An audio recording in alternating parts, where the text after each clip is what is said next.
Welcome everybody to Stafford Place's annual very informal presentation night. So we'll start off by, most of you people know Mr. Christopher Atkinson, the first team Saturday captain.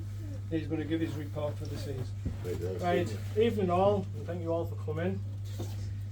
After the title challenge of 2023, the pre-season talk was all about doing it again. Even the chatter around the league was about Stafford being one of the favourites. Just like 2023 season, the weather wreaked havoc on the start. We lost the first three fixtures due to waterlogged pitches home and away. The season before it was our first four fixtures. Halsey versus Kildale and Hutton versus Castleton were rearranged in the first set of fixtures as the league allowed captains to try and move the fixtures. This decision didn't go down well and would later have a huge effect on who won the league. When we finally got started, we were away at Kildale. We'd only managed 85 all out in 25.1 overs. Kildale took 25.1 overs to knock the score off with just a loss of 4 wickets. The disappointing defeat was made worse by the injury to Tommy. Up next, Westdale away. The game saw Westdale post 282 for 1, the highest score conceded in my time as captain. We replied with a respectable 190 all out, with Mark Elliott scoring 100. Just 1 week later, at home to Smithstock, we posted the lowest total with the bat as my time as captain, being bowled out for just 33 in 12 overs. Not a good 2 weeks, and this left us bottom after 6 games of the season. So, paint a little picture here for you. As I laid in my bed, surrounded by sweets, and Palmos, as a single 39-year-old man with 3 kids, living at his parents, thinking about how bad things are going, I mean the cricket, not my life, I started to select the team for Castleton. 7 was the final number. Fortunately, the weather we all bemoaned at the start of the season saved our blushes. Again, the next week, same scenario, in my bed, blah blah blah. I selected the team for Danby away. 7 again was the number as I could muster. Bomber was asked to come out of retirement, to which he said no. But I will dance naked in my back garden, praying for rain for you. Thank God he did, because it rained and we were caught on. A respite from the weather allowed the midweek G's Cup game against Westdale to go ahead. The great bowling performance saw us restrict them to 58 for 9 in their 20. In reply, our openers, Thornaby Pro Nelly and Jonesy, knocked off the runs in 10 overs. With a boost of confidence heading into the away fixture against Sixton, I was able to get a strong 11 out. Sadly, we lost Tommy again. After his injury layoff from bowling, he tried again to bowl, but this was short-lived as he lasted 3 balls, pulling up with his knee. In true Tommy fashion, he tried to battle through, but after 2 overs he had to stop. We then lost Johnny to some form of leg injury, with reports of groin, hammy, ACL, and even loss of limb. And was replaced by Harry as a sub-fielder. Then Nelly decided to stick his hands in the way of Spike's bat and had to take it off the gloves. No, I've watched the footage on that and he's completely in the wrong. My gloves were behind and he smacked them. Even after all that, we performed well as a team, restricted Sixton to 156 for 8 off their 40. In reply, we managed 108 all out. Josh and Rob were the main scorers with 47 and 33 respectively. The final game of the first half of the season was Loftus at home. Another decent bowling performance left Stafford needing 138 for our first victory of the league season. We limped over the line in 32 overs for the loss of 8 wickets. Josh scoring 54 and Brad and Charlie scoring 25 and 20 respectively. We followed that up with another home win against HPS. Batting first, HPS made 149 for 4. We chased that total down to 31 overs with a loss of 6. Brad and Dinny batting well. Brad hitting a career high of 75 and Dinny 34. Go on, brothers. You brothers, man. Then the selection headache began again. Putting away this time. Only 8 available. Yet again, the weather spared us. Halsey away next. This time managed to get 11 players, which included Harry making his Handball League debut 3 days after his official Stafford debut in the Dorman Cup, which was a comfortable win against Stokesley. The 11 also included 2 players, a father and son, who Brad got me in touch with on the Friday before. Never seen them again. The defeat sadly by 151 runs. Close game. The next 6 fixtures included crushing defeats by Castleton, Danby and Westerdale. The controversial conceded game against Smith Stock, where we gained 4 points, and 2 well contested games against Kildale and Sixton. Unfortunately, we came out the wrong side of the result. The Sixton game saw the return of Carl, which lifted the mood around his fellow batsmen. Nearly one who benefited from this, finally figuring out how to use his bat this season. Not just this season. Hey, at least start figuring it out. Jonesy and Ackwood. Give him some slack. Carl made 37 on his return. Tommy making another return to the bowling of his run-up, trapped Dave Thompson LBW, a sight the Langbar League has never seen before. Claimed he hit it. Didn't. This meant going into the last game of the season, we needed to go to Loftus and win to avoid finishing bottom. Although bottom being 10, but with the withdrawal of Dorman's Town before the season began, and Smith Stock halfway through, left the league with only 10 teams rather than the 12 we should have started with. When we did, another great bowling performance, restricted Loftus to 104 all out after just 26 overs. With no recognised openers, Brad and Charlie took on the job. Both looked solid and batted well. Charlie took on the bowlers, scored 33 from 33 balls. Brad scratched his way to another 50. He was well supported by Tommy, now a number 3 batsman rather than a bowler. Stafford won by 9 wickets in 20 overs. Tough season for everyone this year, probably the worst for me in terms of getting a team out. Even writing this was hard. I've had seasons where I've needed to ask 25 people just to get 11, but I've got the 11. I've even played with 12 twice. But on numerous occasions, to not even get 9, a tough one to take. Played with 10 once or twice, and a few times Charlie has done a solid and come straight from work 3:30 to play. So thank you for the efforts there, Charlie. And also Tommy. Well scored, Charlie. Tommy for playing all season injured. Great commitment. A few stats from the season. Josh and Brad, 2 50s, Nelly with 1, and Mark Elliott with a ton. Only Josh and Brad made it past 200 runs. This is just the Langbar League season, by the way. With the ball, Brad, the only one to get in double figures, taking 18 wickets. Johnny found his bowling boots towards the back end of the season, bowled some brilliant spells, especially his 12 overs against Sixton, and the end of the season just missed out on the averages with 9. Also myself were on 9, and Charlie not playing much because of work, still managed 8. With many of our bowlers injured, working, family parties or supporting perhaps football teams, Joe Norman was given the ball on several new balls on several occasions.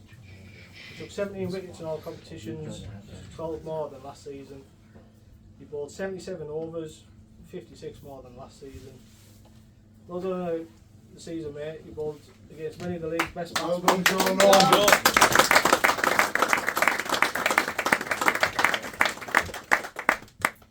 He bowled against many of the league's best batsmen and gave everything and never let your head drop. It was a tough season all around for the bowlers. You gave it your all. A wicket that does stand out for me was the wicket against Castleton at home. Bowling opener Finn Mahood with a ball Bobber would have been proud of. He even gave it a little Jimmy Anderson jump and fist pump celebration. In the field, we took 30 catches and dropped 18. I'd just like to say, this is the thank you section. I'd just like to say a big thank you to my dad, Gordon, doing the bar every home game. And cutting the outfield.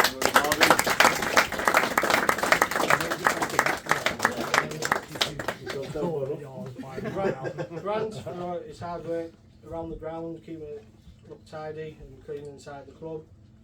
Brad for his hard work and time and effort doing all the social media stuff, match streaming and highlight.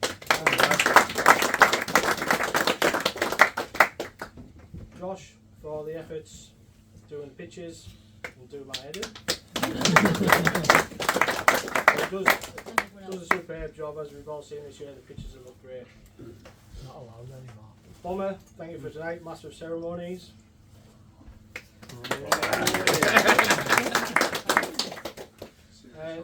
This year was my 40th on the day we played at home at Danby.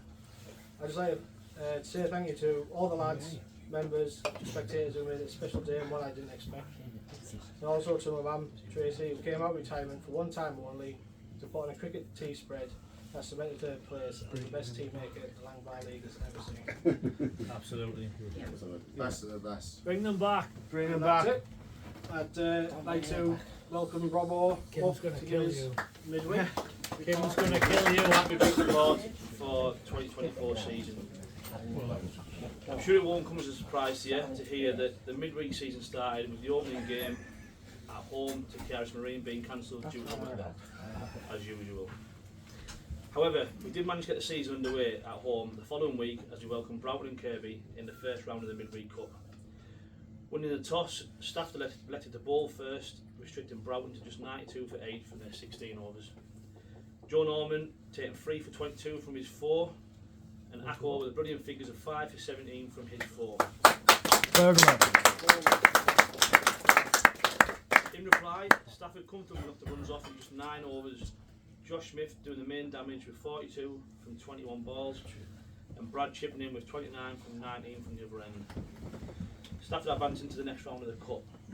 However, unfortunately, the league rules in the midweek state that if you can't fulfil your next round fixture before the semi-final stage, due to weather or whatever other circumstances, it goes on a toss of a coin to who goes through, which is a bit ridiculous, but unfortunately because of time restraints sometimes it's the only way you can do it. So sadly we lost the coin toss for the second year in a row and knocked us out of the cup. We finally got our league season underway on the 5th of June at home to Balti Hut. In a reduced game of 16 overs, Stafford won the toss and elected to field first. Balti Hut struggled to 89 for 5 on what was a difficult wicket. Tahir Ahmed taking 3 for 1 from his 1 over, with all 3 being stumpings from Mark Nelson, which is not something you see very often, to be fair. Ah, he's not here. He's not here, so He's not here. He can hear you. Say that bit again when he comes back. Pause it. Come on. Charlie Norman and Lee Robson also chipped in with 1 wicket each.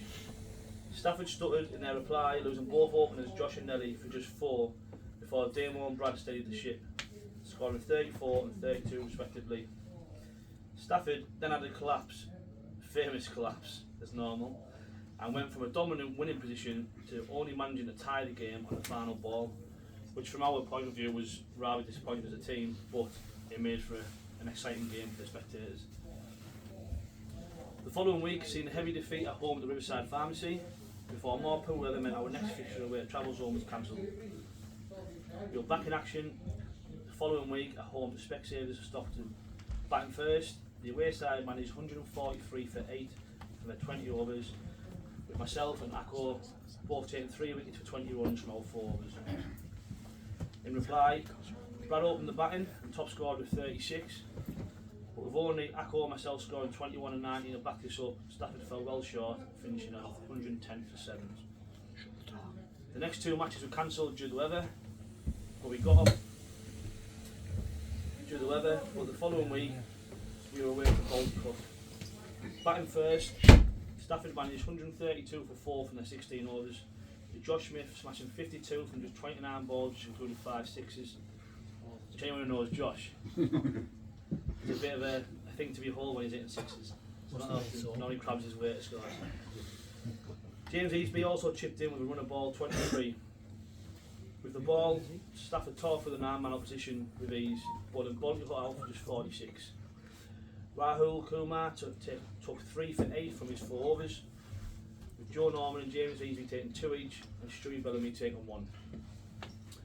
Another 4 points came our way the week after, but that was due to Cakes and Shakes conceding the game as they couldn't field the side. Following week, we were demolished away to Riverside Pharmacy on what I can only describe as a joke of a pitch at Craythorne Cricket Club. Stafford were bowled out for just 52, with Riverside knocking them off in just 7 overs, 1 wicket down. We got 4 more points on the board in the penultimate week of the season at home at Travel Zone. For those of you who don't know, the final home game of the season, depending on the situation in the season, I like to give everyone a chance to have a ball, regardless of what your ability is with the ball or whatever, and then we try and do the same thing with the bat as well, give everyone a chance. So on this occasion, everyone got a ball other than Josh, because he said he had a bad side or something, so he didn't want a ball. Yeah. Travel Zone batted first and only managed 91 all out for 15 overs. The wickets were shared between the team. Joe Norman, Not Akko, from you, James though. Bramley all took 2 each. You didn't get any, did you? I didn't hear. You bowled the most overs as well, didn't you? While Charlie Norman, Zahir, Brad and Stewie To bowl me. the less is said about Nelly's 1 over, the better. Only the 15 coming from it. With the bat, Zahir opening with Josh, and between the top 6, Stafford got to the total comfortably, finishing on 92 for 4. The final game of the season saw a defeat away at Specsavers. The hosts actually declared on 142 for 3, which in T20 is extremely rare, after 14 overs. I presume this was down to the risk of bad weather. In reply, Stafford could only managed 119 for 6 from their 16 overs. Brad again in the runs. The only highlight of the innings were nice knock of 52 from 32 balls to give them some form of respectability. So overall, an average midweek season for us, where as usual the weather wreaked havoc once again. In total we had 4 wins, 1 tie, 4 losses and 6 were cancelled. That's it for the report, but I would like to, as Akko mentioned there, I'd like to thank first of all the players for your efforts this season, and the volunteers around the club. I mean, like Akko said, Gordy doing the bar every week, Grant helping with what he does, Josh for the pitch, Joe, secretary's role, but I think above all, and I think I speak for everyone around the club when I say that the one man out of everyone here who deserves an enormous amount of credit is Akko. What he does for this club is phenomenal. He has all his time down here, spends all his time down here. He took on the role as treasurer, what was it? Unwillingly. It was a difficult position to take up at the time, and there was a lot that came with it, and the way he's taken in his stride, I think is a credit to yourself and to the club, mate. I think what you've done is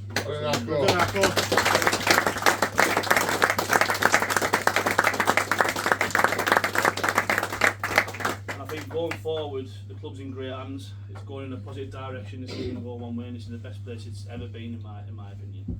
I think everything with the club, the way the renovations have gone, Josh has done a brilliant job on the pitch. The money that Nikki, frankly, she's managed to get the funding for us. It's all going one way, this club, and hopefully it'll just keep going on that upward trajectory. So, Well said, Rob. What a picture! Here, Mark. Widescreen. Now this time we normally have a song. Started off about 12 years ago where I did Bohemian Rhapsody and got a backing track, although it wasn't exactly the same backing track, but and I was asked if I would sing, but I can't sing for toffee, so that's worth a laugh to start with.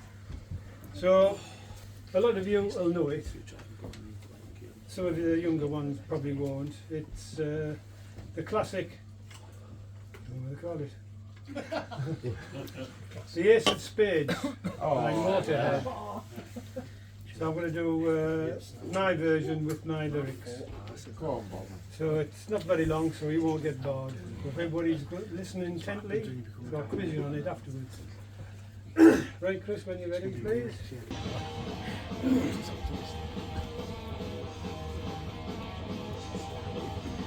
Akko called heads and you lose the toss again.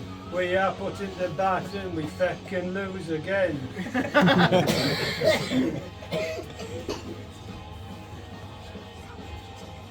We don't score many runs, the batting let us down again. When we are in a hole, put Bomber on to bowl, cause he's the ace of the place. The ace of the place.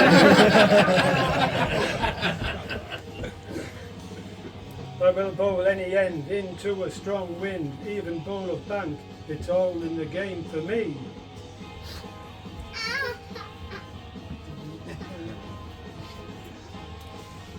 Batting 6 or 11, Elliot's watching me. Get my cricket pads on, 8 down for 81, I'm the ace of the place. The ace of the place.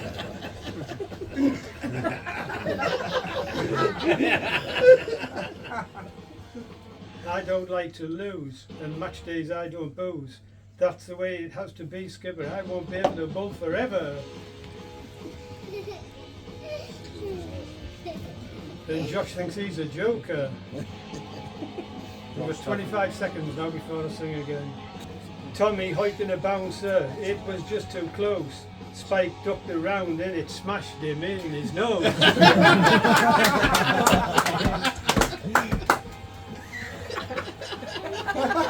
Packed in now for 2 years, put my gear away. You will still see me and you won't forget, cause I'm the ace of the place. The ace of the place.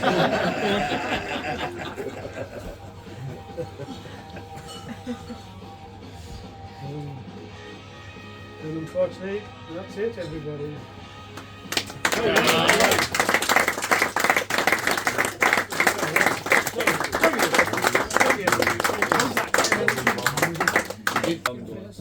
A guest speaker, we haven't been able to get one. I've had a word to Chris, we didn't know what to do, so we come up with the idea I'll tell a few jokes.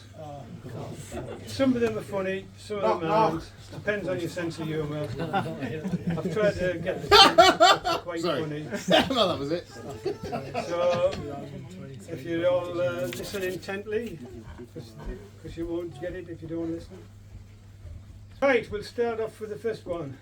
It's in the olden days, in the 1880s. Dodge City. Bloke rides into town on his horse. Ties his horse up outside on the bench. Goes in, gets a drink of whiskey. Wait about 10 minutes, gets another drink of whiskey. So that'll do me. Walks out, opens the saloon doors. There's his horse painted green. He thought, bloody hell. It's got to be bloody hell now. So he goes back into the bar, puts his guns on the bar. He says, which funny so-and-so painted my horse green? Big 6'6" bloke comes up, biceps bigger than mine. He said, I did, why? He said, due for the second coat. There's tourists in Scotland. How many jokes have you got in there? 45. No. Tourists in That's your best joke of the night. female tourist in You've got Scotland. 12 on that sheet. Female Comedian in the house. on board a cruise ship. Cabaret's on. There's a magician on, and there's the parrot stood to the side. And while he was doing his tricks, and the parrot was looking at him, he said, he's hitting it, what will be his sleeve? Next time he went, and the parrot said, he's hitting it in his back pocket. He said, he's hitting it in his shoe. Just then, ship's boilers blew. 4 days later, there's a magician on the raft with a parrot. Parrot's just looking at me after 4 days. He says, oh, okay, I give up. Where have you hidden the ship? Don't encourage him, Charlie. Yeah, stop laughing. How about this one then? Teaching to a class full of kids. He says, Kids, now you're talking. can anybody in the class give me a word that ends in T-O-R that eats things? Mark, can you give me one? Come on, Mark. Oh, alligator. Thought you wanted Very good, very good, yes. It ends in Well done, TOR. well done, Mark. Eat things. Well done, Mark. Said alligators eat other things bad, go bad side of the day. Said Joe, little Joe, can you think of one? Boa constrictor, very good, yes, ends in TOR. Eats things, it eats other snakes, little rabbits. Well done, Joe. Well done, Joe. On Joe. Great. Can anybody else give me Boa one? Said Mark. He said, vibrator. She said, yes, that does end in TOR, but it doesn't eat things. I said, yes, it does. She said, my sister's got one. She said, do not eat the batteries.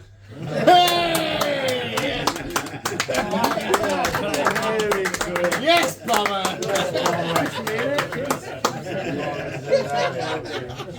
The crowd are moving on your side now. Go on! Get in, filthy Mama, come on! You get in the room now. You get in the room. Come on, Mama! Two tramps walking down the road. One says, you shit. She said, no. it for like 10 minutes. Further down. She said, oh, he said, You last longer He than your said, back. no, I haven't. I said, have you shit? He said, no. He said, pull your pants down. Pull his pants down. There's two turds. He said, oh, you mean today?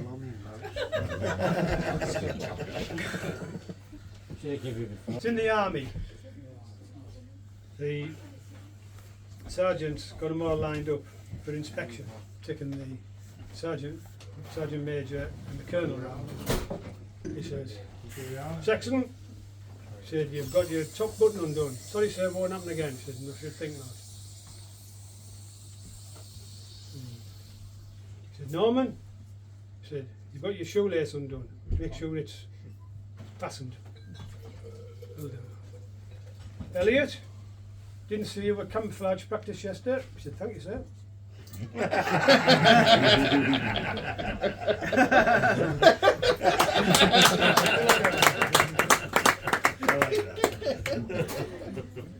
This blonde. There we go. Blonde gets a job to pay to a decorator. She thought, oh, I've got to get some work. Goes up to this house in one road, knocks on the door. Said, have you got any jobs I can do? Any painting jobs? He said, well, I've just done the upstairs. He said, round the back. He said, I'm going to start in the front. He said, what you could do? He said, you could do the porch door, the front door, and the garage door. So she said, okay. So 2 hours later, knocks on the door. I said, I've finished. She said, have you done it all? I said, yeah. She said, but the porch door? She said, I did all 4. I said, all 4? She said, it's not a porch either, it's a Maserati. Hey. Think about that one. He's a silly one. It's in Dodge City again. In Dodge City, and the town crier is running down the street. He's shouting, Big Jake's coming! Big Jake's coming! So everybody goes out. Big dickhead's coming in. Board up the windows. Oh, yeah, listen, everybody. Boards up the windows. Boards up the saloon doors. It was always quiet, and all you could hear was clippity clop, clippity clop. Yes. Ties the horse outside. Heads open the saloon door. Goes in. 7'6" he is. Got a buffalo under his arm. Slows it down. He says, whiskey, barman. He said, there's a glass. He said, no, just give us the bottle. Gets the bottle, smashes the end off, just drinks it in one. He says, ooh, he said,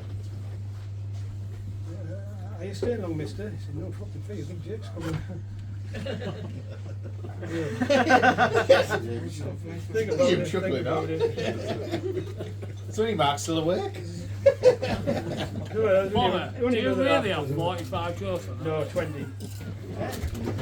Carry on, come on. But right, for those older generations, they'll remember Bangor Gascoigne. For the younger generation, you know it is Jeremy Paxman.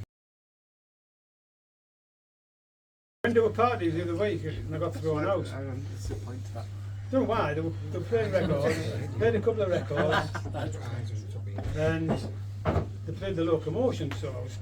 That's everybody's doing the kind of that. No problem. Played a few more records later. We played the twist, Jubby Checker, so I thought give it the old twist. Played a couple more records. Then when it got to Come On Eileen, that's when I got thrown out.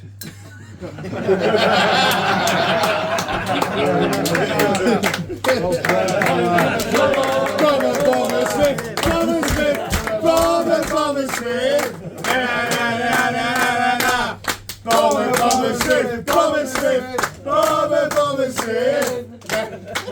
Thank you, everybody.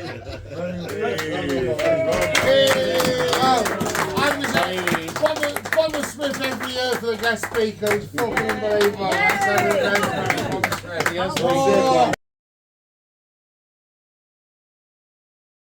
5.2 each, Chris Atkinson.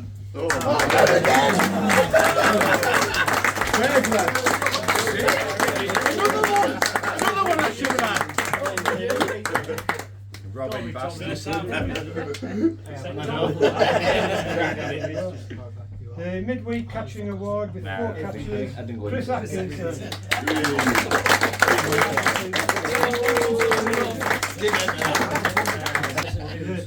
The first runs for Stafford Place, Harry Atkinson away to Riverside Pharmacy. We all Harry,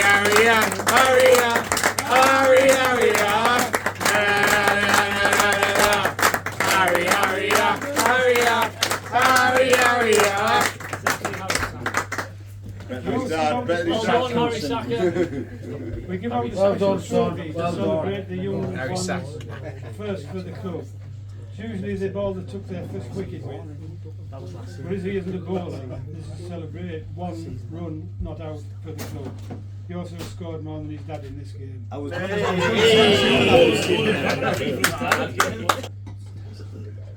The midweek most valuable player award goes to Chris Atkinson.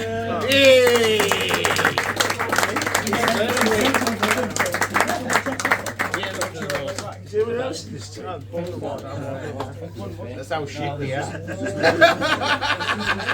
Well, we go to Saturday batting with 208 runs and an average of 23.11. Bradley Sexton. No, Brad.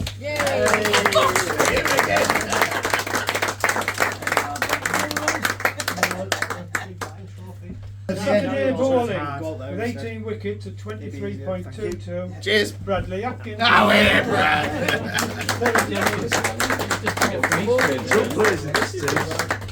Proves how shit we are. This is Tommy's. This is Tommy's. I don't deserve it. It's Tommy's. Don't worry. The Saturday catching award with 6 catches. Chris Atkinson. Hey, here's to you, Chris Sexton. He only feels me off.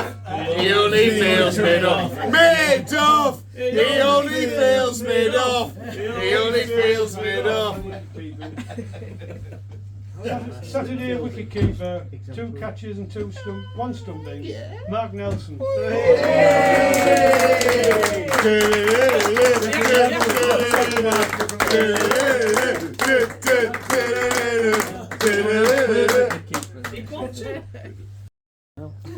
Must have been off you, Rob. He broke his thumb 87 times as well. More runs than Your you thoughts? got. Saturday highest score of the season, 100 versus Westerdale away, Mark Elliott.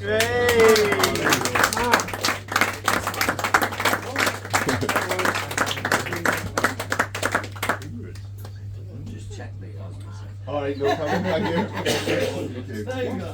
Well done, Mark. Duck catches frying pan was shared between Bradley Sexton and Harry Cosgrove. Oh, it's just me. Oh, how many did Harry's having 5 minutes. The Saturday duck bat Hang on. I'm getting ready. between Joe Norman, Brad Sexton and Harry Cosgrove. You're taking this one, Joe. There's your back, Joe. Right. You were either shit or champagne. Shit on champagne, told it was mate. Shit or champagne. You're the only one who played every game, that's why you're winning. The Saturday Most Valuable Player Trophy, Bradley Sexton. Fix. It's a fix.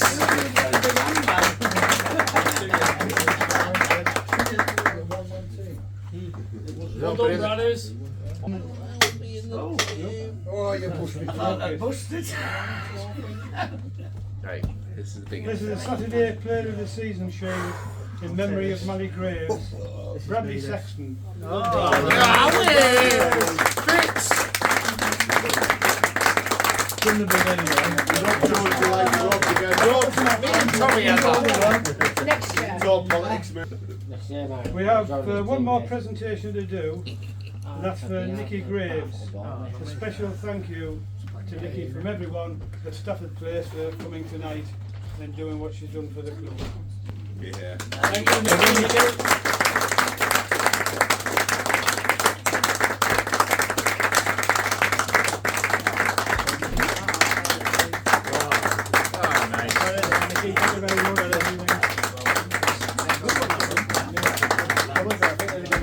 And the good news is it's edible. Well, I'll tell you, she deserves more than that. Come on. Hey,